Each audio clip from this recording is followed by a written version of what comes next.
guys, I'm really excited to bring this video to you today. I am going to be showing you how I make our family's carnivore and KetoVore pizza. So 6 months ago, when we decided to go carnivore for my husband's health, and then we switched our kids over to being keto, pizza was a weekly staple in our house. Every Wednesday, because of the activities and whatnot that we had going on, every single Wednesday we ate pizza. And it was kind of hard to figure out how to replace that pizza in our house, being that it was something that was loved.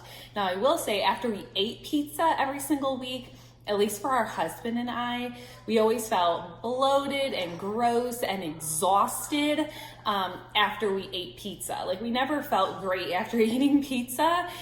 It just tasted good, and then we just thought, well, you know, maybe this is normal. This is how you feel after eating tons of grain and whatever else. And so I was on the hunt to figure out, well, I don't want to eat pizza every single week, because we absolutely do not eat pizza every single week.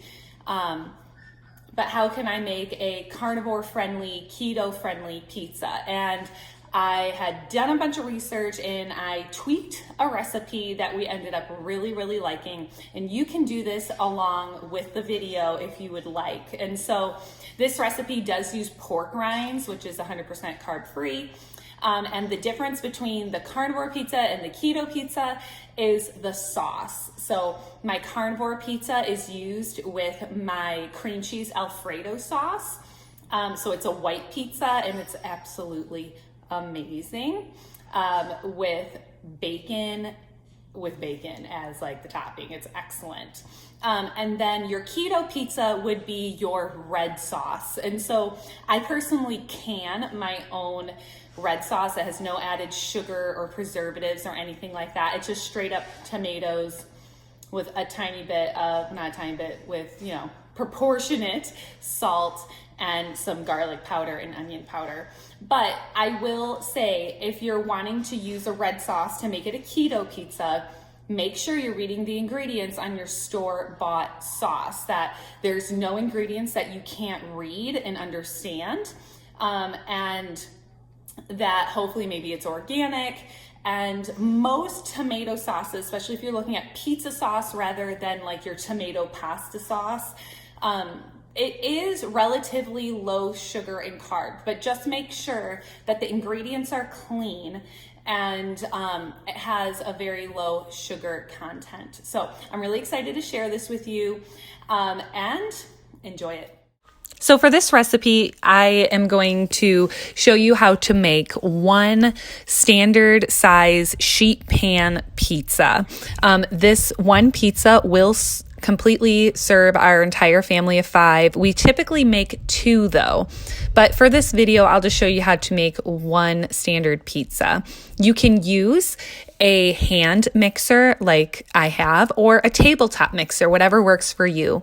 You're going to want 1 block of room temperature cream cheese. It mixes so much better when it's room temperature and not cold.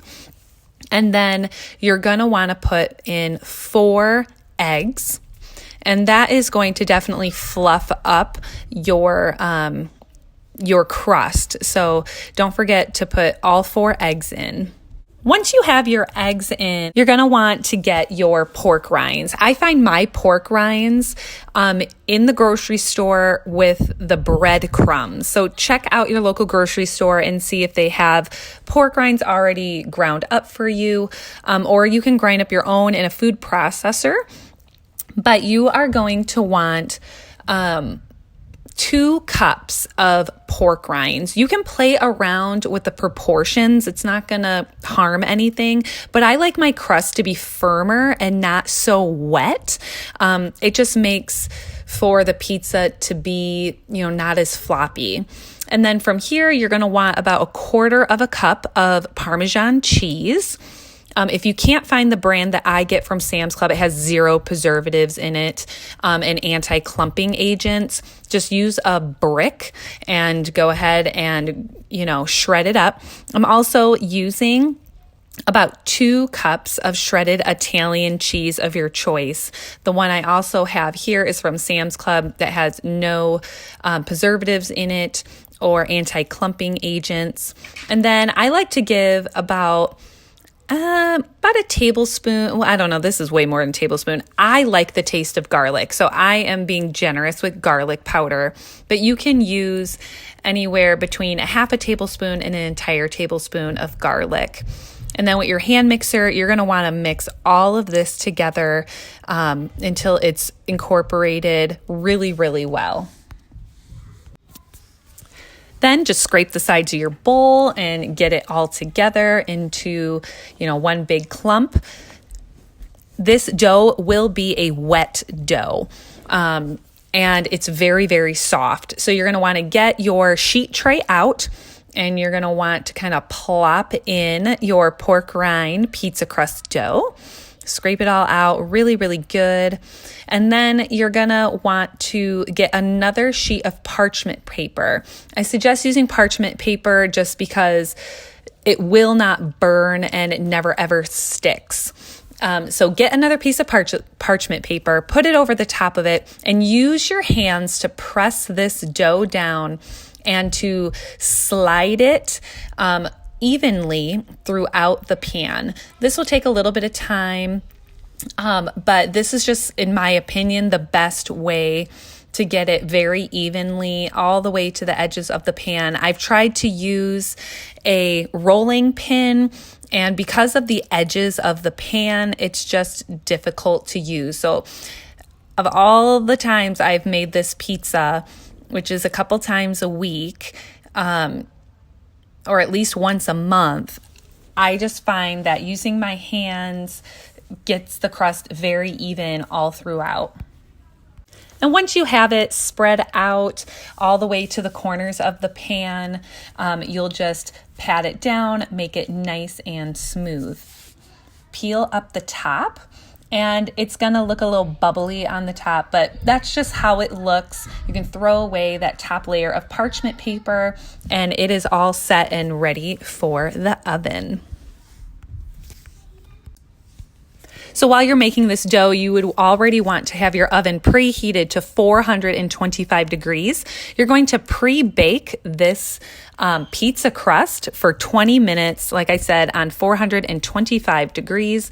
When it comes out, it's going to be golden brown. It's going to be bubbly, and if there is like a bubble or some type of lift or rise in your dough, that's no big deal. It will come back down. You're going to want it to completely cool for 10 minutes before you do any of your sauce and your toppings. Here is my homemade tomato sauce that I can here at home.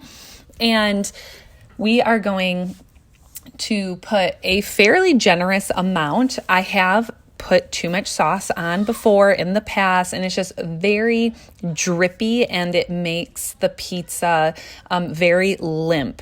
So, again, you're going to be playing around with this recipe and your proportions. And this is a keto pizza because it has the tomato sauce, but if you want it to really be more of a carnivore pizza, please use the Alfredo recipe. And do the Alfredo sauce. And we usually do 1 red pizza and 1 Alfredo pizza typically in our family when we do make the pizzas.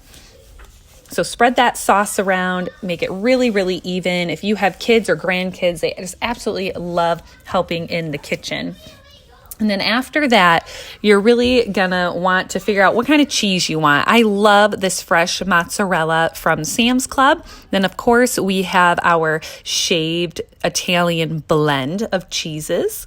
And because it is Lent, when I have recorded this video, we are just making a cheese pizza.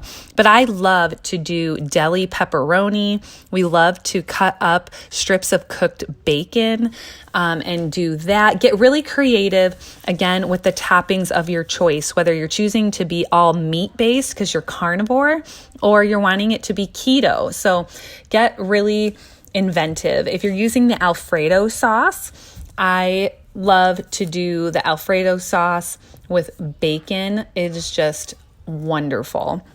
So now, after I put a little bit of the shredded cheese on the sauce, we like to evenly put our fresh mozzarella on there until it's all pretty much covered. Make sure everyone wipes their hands, and then you can sprinkle a little bit more shredded cheese in between if you feel like there's some bare spots. That is completely your choice. This is going to be a extra cheesy pizza. So now we are going to place the pizza into the oven. I leave it on 425 after I've taken the crust out, and I will bake it for probably another 20 minutes, and I'll keep checking on it until it's just completely melted down. Now you're really going to want to let this pizza cool for another 10 minutes. Again, it just helps firm up that crust. And I like to slice ours into little squares, and it works out great. Of the crust is going to be golden brown. There's some good thickness on this pizza. And we're just going to load up a plate, and we are going to take a bite, and it is extra cheesy. And it is awesome. Eli, why do you love this pizza? Why is it so great? Because of the sauce. Because of the secret sauce? The secret sauce. Mama's sauce? But does it taste like the regular pizza that we used to order from, all the places in town? Eli says yes, Eden. Why does it not? What do you feel is different? Salt. It's what? salty. The crust is saltier, yes, because it has pork rind. The crust is more chewy, but still firm. Good. But do we like it? 100 thumbs up. 100 thumbs up. All right, you guys, there you have it. There is our family's Carnivore KetoVore pizza. If you have any questions, please don't hesitate to ask. Comment below, give this video a thumbs up, subscribe, and I'll see you in the next one. Bye-bye.